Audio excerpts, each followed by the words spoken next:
Bonjour à tous et bienvenue dans cette session bonus sur le marketing digital proposée par Eneco Formation. Aujourd'hui, nous allons couvrir des sujets supplémentaires qui n'ont pas été abordés en formation marketing digital.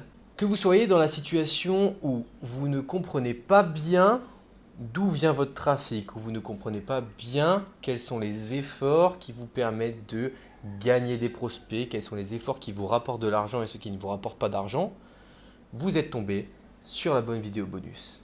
Et aujourd'hui, on va essayer de couvrir ces points-là. On va parler majoritairement de l'outil Google Analytics, mais avant toute chose, je vous propose de faire une petite mise en situation. Nous avons deux profils, deux coachs professionnels. Un coach qui va s'appeler Nathalie et un autre coach qui va s'appeler Guillaume. Les deux vendent des services de coaching individuel en carrière et des bilans de compétences. Dans sa stratégie, Nathalie, elle décide de passer chaque semaine dans son acquisition 5 heures sur le travail sur Google avec la fiche d'établissement, le référencement naturel, 5 heures sur Facebook à poster régulièrement des posts et elle met également 50 € de budget publicitaire par semaine sur Facebook Ads. Guillaume, quant à lui, il va dépenser 10 heures de son temps sur Google, 1 heure par semaine sur Facebook et seulement 35 € de publicité sur Facebook Ads. En complément de tous ces outils-là qu'il utilise pour son acquisition, il a un outil qui s'appelle Google Analytics et qui lui permet de faire plein de choses. À la fin de la semaine, on a Nathalie qui a reçu 5 prospects et Guillaume qui en a reçu 17. Mais pourquoi Guillaume a-t-il eu plus de prospects que Nathalie ? Eh bien tout simplement parce que Guillaume a utilisé Google Analytics, qui est un outil analytique, pour construire une stratégie digitale qui est basée sur de la donnée précise. Et du coup, il ajuste sa stratégie en fonction de cette donnée-là. Alors que Nathalie, elle ne mesure pas le résultat de ses campagnes, que ce soit sur Facebook, sur Google et sur Facebook Ads, et elle dépense la même énergie dans chacun de ces canaux différents. Aujourd'hui, on va essayer de répondre à la problématique suivante. Comment utiliser Google Analytics pour booster son acquisition digitale ? Dans un premier temps, il est important de passer par une petite définition. Google Analytics, qu'est-ce que c'est ? C'est un outil qui, comme son nom l'indique, est analytique et qui va vous permettre d'analyser une grande variété d'informations sur votre site web. Que ce soit le temps des utilisateurs passés sur votre site web, le nombre d'utilisateurs qui visitent votre site web, les pages visitées de votre site web, ou encore la provenance du trafic, est-ce qu'il vient de telle région ou plutôt de telle région, bref, tout un tas d'informations qui sont très intéressantes. L'intérêt de Google Analytics, c'est donc de comprendre le comportement des utilisateurs sur votre site web, de comprendre l'efficacité de vos différents canaux de communication pour enfin pouvoir ajuster votre stratégie digitale de manière précise et justifiée. Car en marketing digital, on ne laisse rien au hasard. D'accord ? Tout est calculé. Comment installer Google Analytics ? C'est une très bonne question et c'est une question qui va peut-être être technique un petit peu et je vais essayer de vous accompagner sur ce chemin-là aujourd'hui. La première étape dans l'installation de Google Analytics sur votre site web, c'est la création de votre compte Google Analytics. Dans un premier temps, vous allez vous rendre sur le site Google Analytics qui est affiché à l'écran actuellement. Il vous suffit de taper Google Analytics sur Google et vous trouverez le premier résultat qui correspond. Une fois que vous arrivez sur la page Google Analytics qui s'appelle Google Marketing Platform, vous allez pouvoir cliquer en haut à droite de votre écran sur le bouton qui vous indique « Lancez-vous dès maintenant ». Une fois que vous cliquez sur ce bouton-là, vous choisissez l'adresse email avec laquelle vous souhaitez vous connecter et vous allez devoir passer par 5 étapes. On va commencer par la première étape qui va être simplement de créer le compte et du coup de nommer ce compte. Donc là, vous donnez simplement le nom que vous souhaitez. Ça peut être le nom de votre entreprise, ça peut être tout un tas d'autres noms que vous souhaitez. Peu importe, ça n'a pas d'importance. Ensuite, vous allez devoir définir le nom de la propriété. Ça, généralement, pour que vous vous y retrouviez plus facilement, vous allez mettre le nom de votre site web. D'accord? Et vous allez également bien vérifier que les fuseaux horaires sont bien paramétrés, que la devise est également bien paramétrée juste en dessous où se situe mon curseur.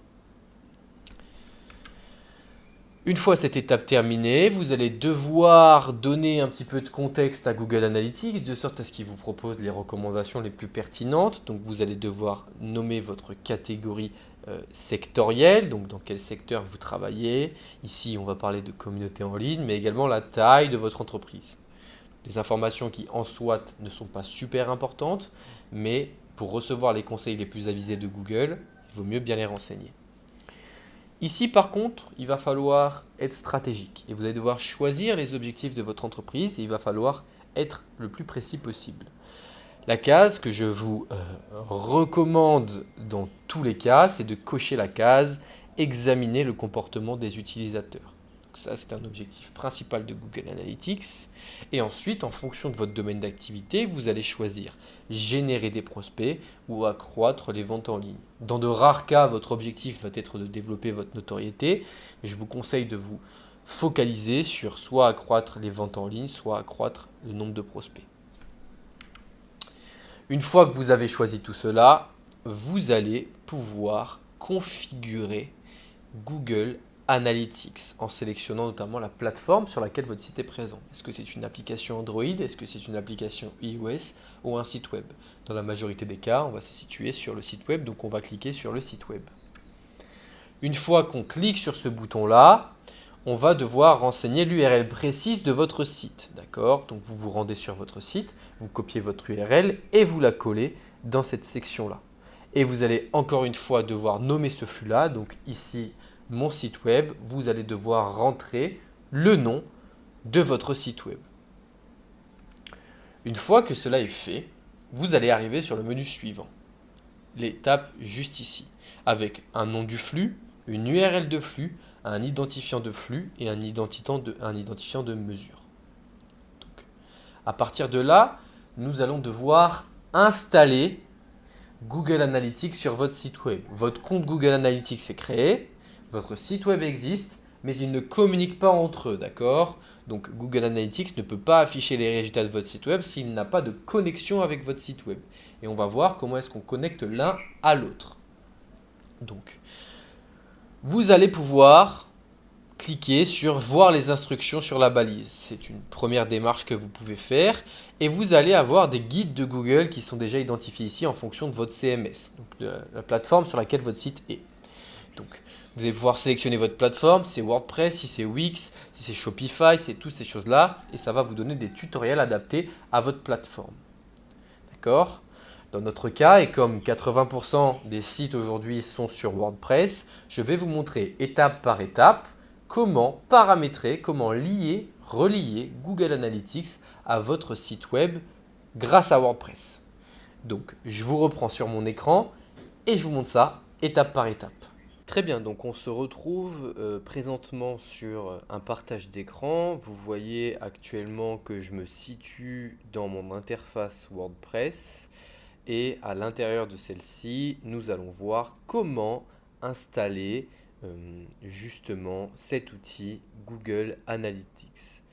Donc, vous allez devoir ouvrir deux fenêtres. Dans un premier temps, la fenêtre de votre Google Analytics, bien évidemment, là où vous vous en étiez arrêté juste avant.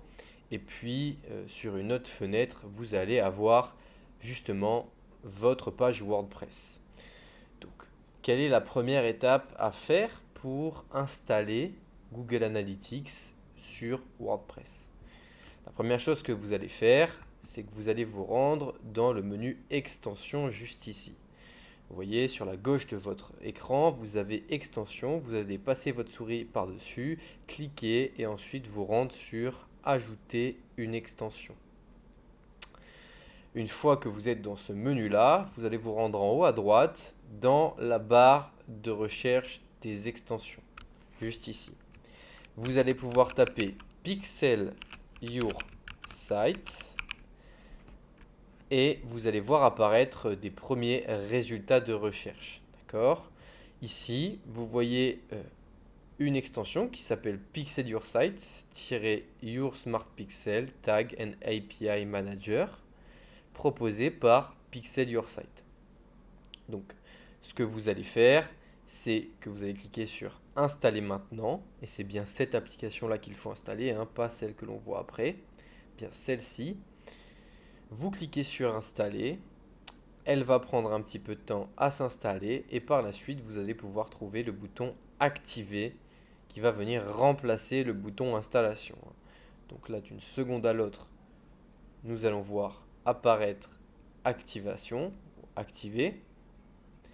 Voilà, donc l'installation est terminée et nous avons la possibilité d'activer cette extension. Donc on va cliquer sur le bouton activer juste ici. Hop là. Et maintenant, l'extension est active. Vous allez donc pouvoir rafraîchir votre page, hein, juste ici. Et vous voyez qu'après rafraîchissement de la page, vous avez un nouveau bouton qui apparaît juste là, qui s'appelle Pixel Your Site. Vous allez vous rendre sur Pixel Your Site, vous cliquez sur cette extension-là, et là vous voyez qu'il y a plusieurs petits logos qui apparaissent dans votre tableau de bord. Parmi ces logos, on a juste ici le logo de cet escalier orange qui représente Google Analytics. On va donc cliquer sur Click for Settings, juste ici. Et vous voyez apparaître juste ici une barre de saisie de texte, hein, où vous allez pouvoir renseigner votre identifiant Google Analytics. Donc pour ce faire, vous retournez sur votre dashboard Analytics, donc l'autre fenêtre que vous avez ouverte. Vous allez pouvoir cliquer sur ID de mesure que vous voyez juste ici. À côté, vous avez un petit bouton copier. Vous cliquez sur copier. Vous vous rendez sur votre page WordPress à nouveau. Et ici, vous allez venir coller votre identifiant.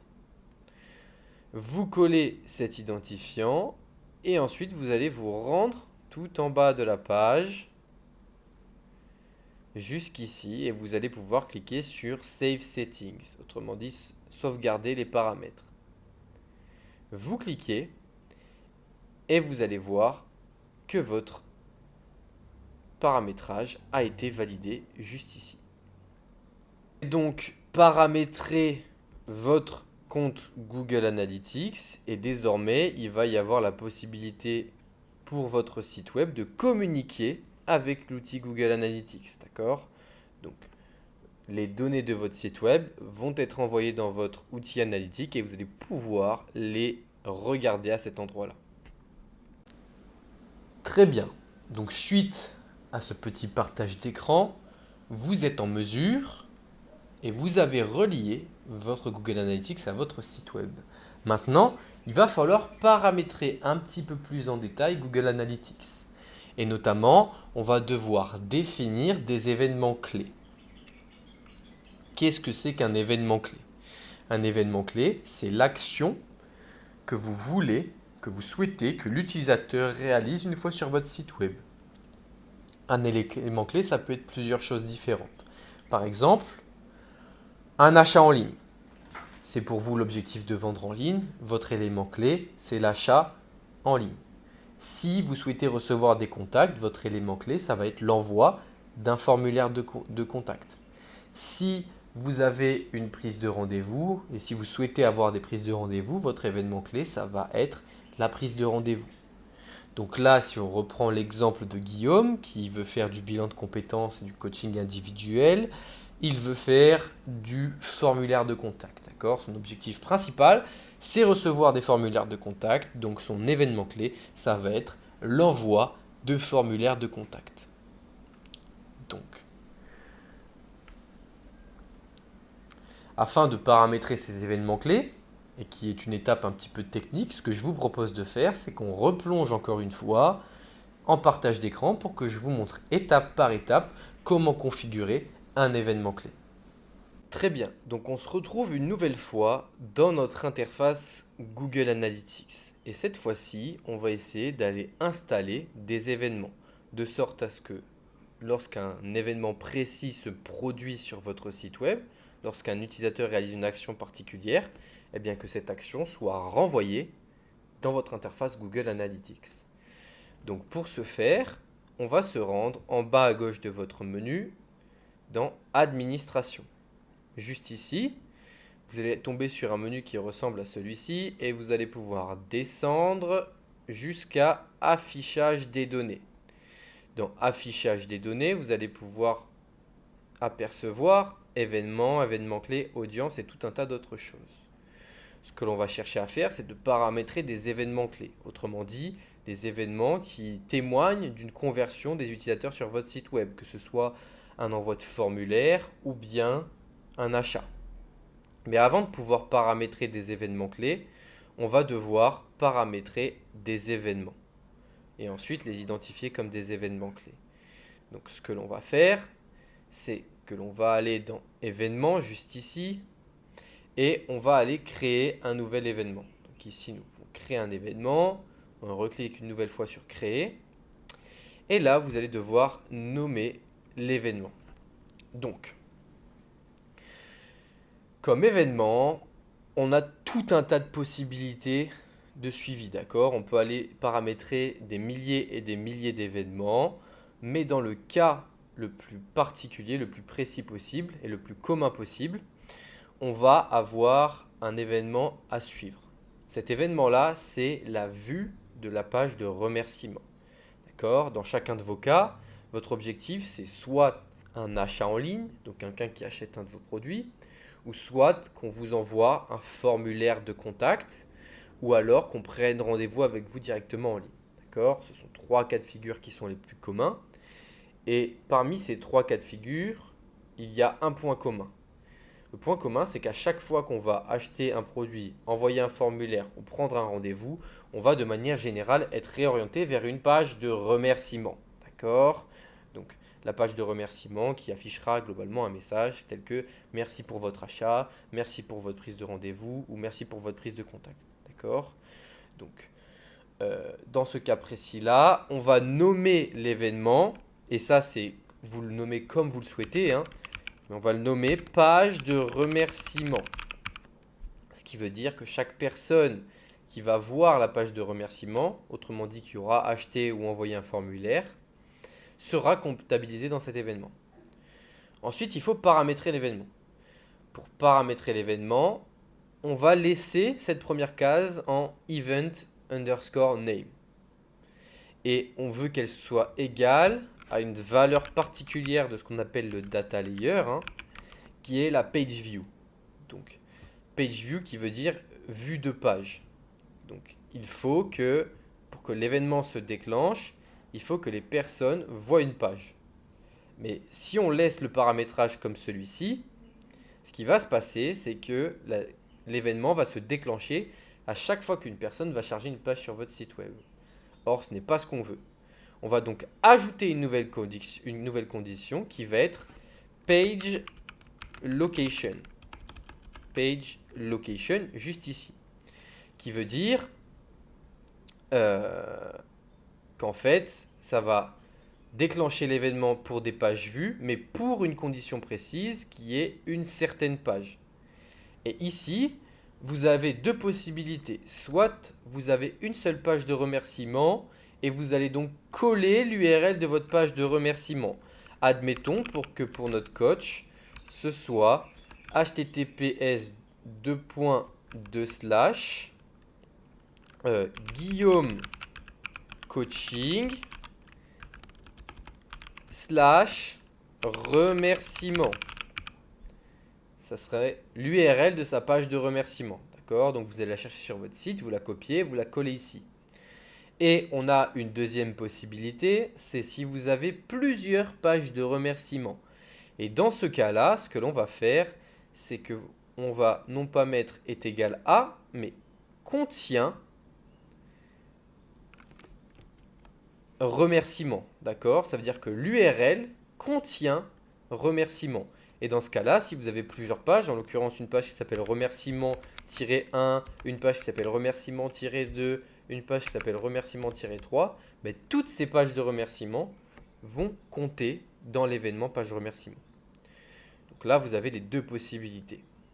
Une fois que cet événement est configuré, vous allez pouvoir cliquer sur créer. D'accord?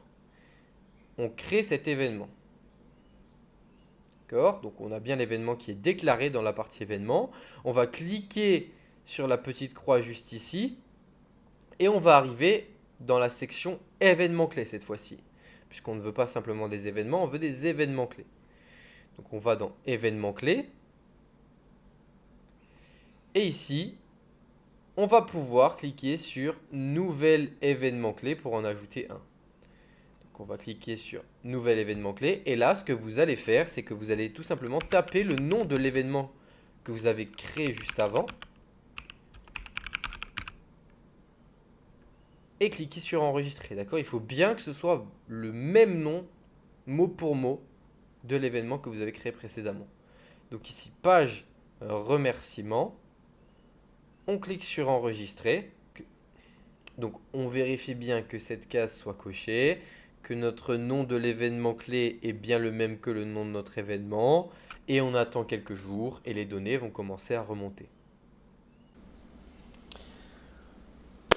Ok, cette étape est terminée. Maintenant, nous avons un compte Google Analytics relié à notre site web. Et nous avons également des événements clés qui ont été bien définis. Comme ça, on va être en mesure de suivre cet événement clé et voir comment il fonctionne. Mais pour ça, il va falloir réaliser des analyses clés. Donc, je vais vous amener un petit peu, petit à petit, sur les analyses clés qu'il faut faire sur Google Analytics. Dans un premier temps, on va essayer de comprendre comment est-ce qu'on utilise Google Analytics. Donc, il faut savoir que Google Analytics, c'est un outil qui a 1 million de possibilités. D'accord? Vous pouvez l'utiliser de milliers de manières différentes, de millions de manières différentes en fonction de vos besoins. Mais ici, je vais essayer de vous présenter l'analyse clé la plus importante pour que vous puissiez prendre des décisions qui ont un impact sur votre entreprise et son acquisition en ligne.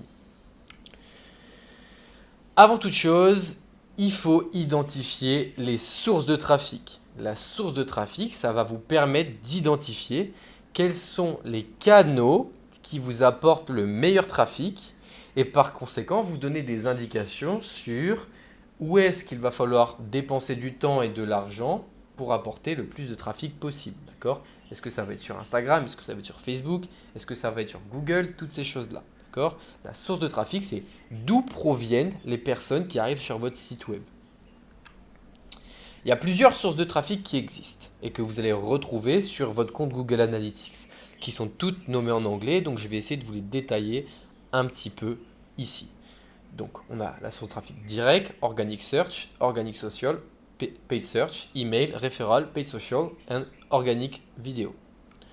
Donc, la source de trafic direct, ce sont les personnes qui ont tapé directement votre URL dans la barre de recherche ou des personnes pour lesquelles Google n'a pas réussi à identifier clairement la source du trafic. La deuxième source de trafic, c'est Organic Search. Donc là, c'est la recherche organique et ça correspond à toutes les personnes qui ont trouvé votre entreprise en tapant certains mots sur Google, en tapant des mots sur Google. Donc, simplement, une personne qui va chercher coach professionnel, vous apparaissez sur Google, elle clique sur votre site, et bien sur Google Analytics, vous verrez que cette personne vient du Organic Search. Ensuite, on va avoir le Organic Social. Là, c'est toutes les personnes qui vont provenir des réseaux sociaux. D'accord? Donc, une personne qui vient d'un réseau social sera attribuée sur Organic Social. Encore un exemple, si quelqu'un va sur le Instagram ou sur le LinkedIn de Guillaume et qu'il clique sur un lien qui emmène vers son site web depuis LinkedIn, l'attribution sera dans Organic Social. Ensuite, on va avoir le Paid Search. Ça va être toutes les personnes qui proviennent de la publicité payante Google Ads. Les emails, qui sont toutes les personnes qui auront cliqué sur un lien vers votre site que vous avez introduit dans vos emails. Le referral, qui sont les personnes qui auront cliqué sur un lien vers votre site web depuis un autre site. Donc, par exemple, les annuaires, comme on les a vus. Vous avez le Paid Social, cette fois-ci, qui correspond aux personnes qui ont cliqué sur les publicités des réseaux sociaux. Par exemple, vous dépensez de l'argent sur Facebook Ads et vous envoyez les personnes qui cliquent sur Facebook Ads vers votre site web, alors l'attribution, la source de trafic sera le paid social. Et les organiques vidéo, ça c'est toutes les personnes qui vont cliquer sur un lien vers votre site web depuis YouTube. Ensuite, deuxième notion clé que l'on va avoir, ça va être les métriques clés. Quand vous allez arriver sur votre interface Google Analytics, vous allez avoir tout un tas de statistiques qui vont apparaître, notamment dans l'acquisition, dont on va s'intéresser aujourd'hui. Et vous allez retrouver 4 termes principaux qui vous mentionnent des statistiques et des métriques différentes. Donc bien évidemment, il y a les événements que l'on n'aborde pas parce qu'on les avait abordés précédemment, les événements clés qui sont du coup ce que vous avez paramétré. On va avoir les utilisateurs qui correspondent au nombre de nouvelles personnes et de personnes uniques qui sont venues sur votre site web. On va avoir les sessions qui correspondent au nombre de fois où votre site web a été consulté. Par exemple, vous avez 10 utilisateurs, mais parmi ces utilisateurs, il y en a qui ont regardé plusieurs fois votre site web. Vous pouvez avoir 10 utilisateurs et 15 sessions parce que certains utilisateurs ont fait plusieurs sessions. Vous allez avoir ensuite le taux d'engagement qui correspond au pourcentage de sessions durant laquelle les utilisateurs ont réalisé des interactions sur votre page. Donc concrètement, j'arrive sur la page du site de Guillaume, je scrolle un petit peu, je clique à droite à gauche, alors on dira que c'est une session engagée. Et le taux de rebond à l'inverse, c'est le pourcentage de personnes qui ont fait une session sur votre site web mais qui n'ont montré aucun intérêt. C'est-à-dire qu'ils n'ont ni scrollé, ni cliqué nulle part. En gros, des utilisateurs qui ne sont pas allés plus loin que ce que vous leur avez montré en première impression. Donc ça, le taux de rebond, c'est une statistique qu'il faut voir à la baisse. Et à l'inverse, le taux d'engagement, c'est une statistique qu'il faut voir à la hausse. D'accord ? L'analyse clé la plus importante à faire sur votre compte Google Analytics, c'est de consulter le rapport d'acquisition de trafic. Donc, ce rapport d'acquisition de trafic va vous permettre d'identifier le comportement des utilisateurs qui sont venus sur votre site pour la dernière fois. Important à retenir, on verra juste après. Donc, comment est-ce que l'on accède au rapport d'acquisition de trafic? Vous allez sur la gauche de votre menu Google Analytics, donc sur votre compte Google Analytics. Vous cliquez sur le petit bouton en diagramme bâton. Vous allez ensuite cliquer sur acquisition et enfin acquisition de trafic. Vous allez arriver sur des rapports avec toutes les colonnes que je vous ai mentionnées précédemment, à savoir taux d'engagement, taux de rebond, session, utilisateur, toutes ces choses-là. Mais les colonnes les plus importantes et les plus faciles à analyser, c'est la première qu'on va comparer avec la dernière. D'accord ? Donc la première colonne, elle indique la source du trafic, ici, comme je vous ai dit, Organic Search, Direct et toutes ces choses-là. Et la dernière colonne, elle va représenter vos événements clés, à savoir les conversions que vous souhaitez, envoi de formulaire, achat, toutes ces choses-là. Donc, on va se concentrer sur la première et la dernière colonne de sorte à voir quelle source nous apporte quel résultat. Si on regarde un petit peu la stratégie de Guillaume et le Google Analytics de Guillaume. Donc Guillaume, il dépense 10 heures par semaine sur Google, 5 heures par semaine sur les emails, il dépense 50 € en Facebook Ads par semaine, 10 heures il dépense de temps sur Facebook et 30 € par semaine sur Google Ads. On va donc analyser les résultats de chacun de ces efforts. Donc Google, qui correspond donc à l'Organic Search. On voit que ça lui apporte 40 conversions dans le mois. Ici, c'est dans le mois. 40 formulaires de contact dans le mois proviennent de Google. On pourrait se dire, ok, Google, ça a l'air d'être justifié de passer 10 heures par semaine sur ce sujet-là. Ensuite, on a les emails. 5 heures par semaine. Guillaume passe 5 heures par semaine à rédiger ses emails et à envoyer des emails. Et on voit que ça lui apporte concrètement 2 formulaires de contact par mois.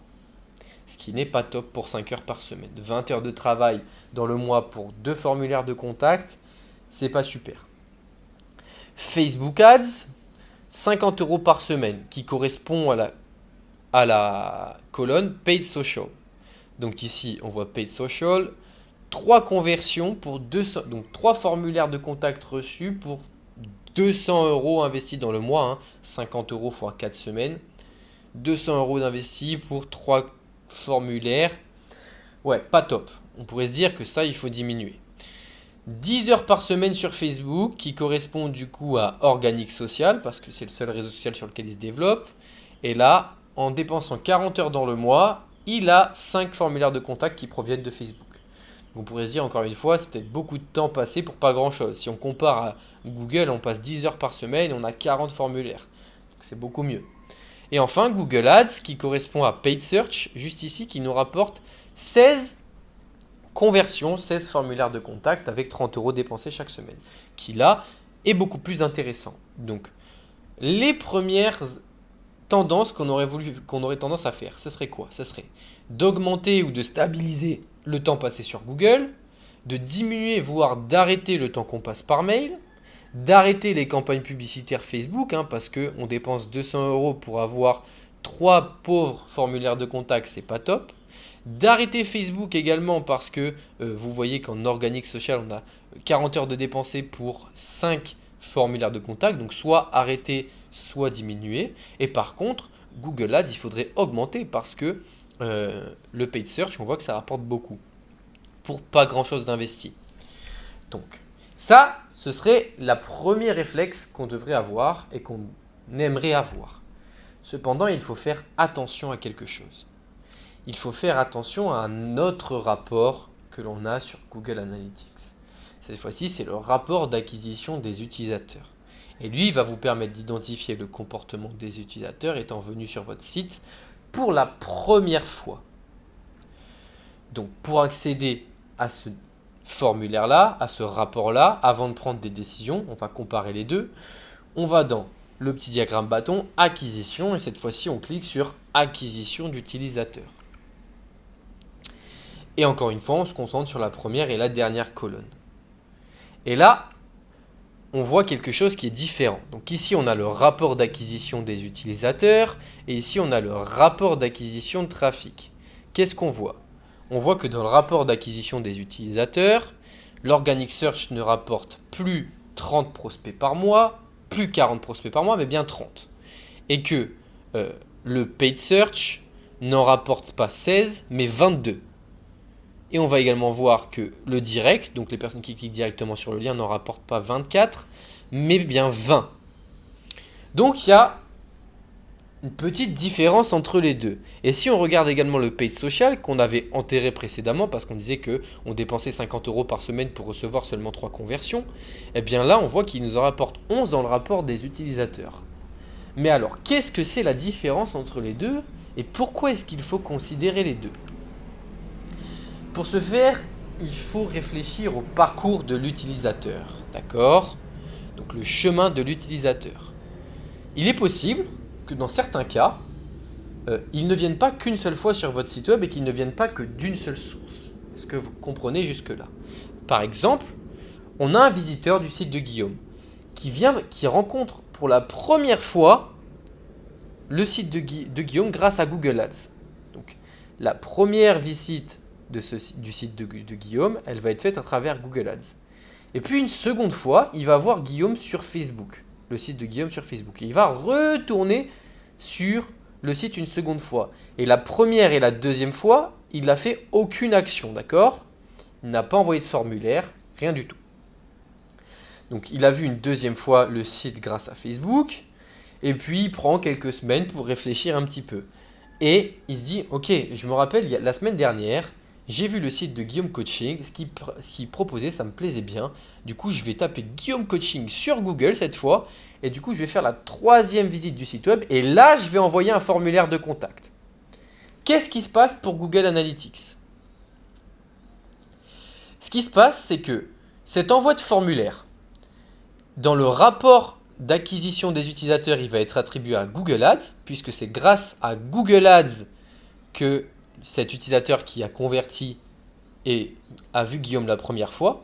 Et dans le rapport d'acquisition de trafic, la conversion, donc l'événement clé, va être attribué à Google parce que c'est depuis cette source-là, la dernière source, qu'il a envoyé le formulaire de contact. Donc, il est important de considérer les deux parce que si on ne prend que le rapport d'acquisition de trafic, on aura seulement l'information de où est-ce que l'utilisateur a envoyé son formulaire de contact. Depuis quelle source finale l'utilisateur a envoyé son formulaire de contact. Mais il y a une autre partie qui est importante dans votre acquisition, c'est d'avoir de nouveaux utilisateurs. Savoir quel canal vous apporte de nouveaux utilisateurs et comment vous êtes fait connaître par cet utilisateur. Certes, il a converti grâce à Google, mais sans Google Ads, il ne vous aurait jamais connu. Donc il est important d'attribuer des mérites à Google Ads dans cette équation-là. Si on fait une petite métaphore, c'est comme dans le football. Vous voyez, il n'y a qu'une seule personne qui met un but. Il n'y a qu'un seul buteur à chaque fois. Donc sur une action, sur un but, il n'y a qu'un seul buteur. Mais ce buteur-là, il n'aurait jamais été capable de marquer s'il n'y avait pas eu la personne qui lui a fait la passe. Donc, pareil sur Google Analytics, on a l'acquisition de trafic qui va vous permettre d'identifier quelles sont vos sources qui sont les buteurs. D'accord ? Quelles sont vos sources qui permettent d'avoir des formulaires de contact, qui permettent d'avoir les achats finaux.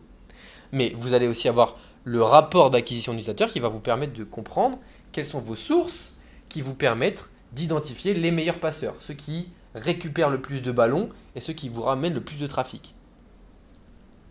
Donc, c'est important d'avoir en tête les deux. Donc concrètement, qu'est-ce qu'on voit juste ici ? Qu'est-ce qu'on voit juste ici ? C'est que l'utilisateur, acquisition d'utilisateur, donc la première fois que les gens arrivent sur notre site, on voit qu'on a une petite perte ici, vous voyez. On a 10 personnes de moins qui viennent en Organic Search. Et on a 4 personnes de moins qui tapent directement notre URL. Ça veut dire qu'il y a 14 personnes qu'on a perdues ici. Mais comment est-ce qu'on les a gagnées? Comment est-ce qu'on les a eues pour la première fois, ces personnes-là? C'est probablement, si on regarde bien, des personnes qui sont venues dans un premier temps avec le paid search ou le paid social, qui sont en augmentation ici. On voit qu'il y a plus de personnes qui sont venues par le paid social pour la première fois et plus de personnes qui sont venues par le paid search la première fois. Donc, Google Ads et Facebook Ads ont attiré le plus d'utilisateurs. Et une fois que ces utilisateurs qui sont venus sur le paid social et le paid search ont vu une première fois le site, ensuite ils sont retournés dans un second temps. Ils n'ont pas envoyé un formulaire la première fois, mais dans un second temps, ils ont tapé votre nom, Guillaume Coaching, sur Google, ou ils ont tapé directement votre URL pour vous trouver, et c'est ici qu'ils ont converti et qu'ils vous envoient des formulaires. Mais pour autant, le paid search et le paid social, on voit que ça ramène beaucoup de premiers utilisateurs.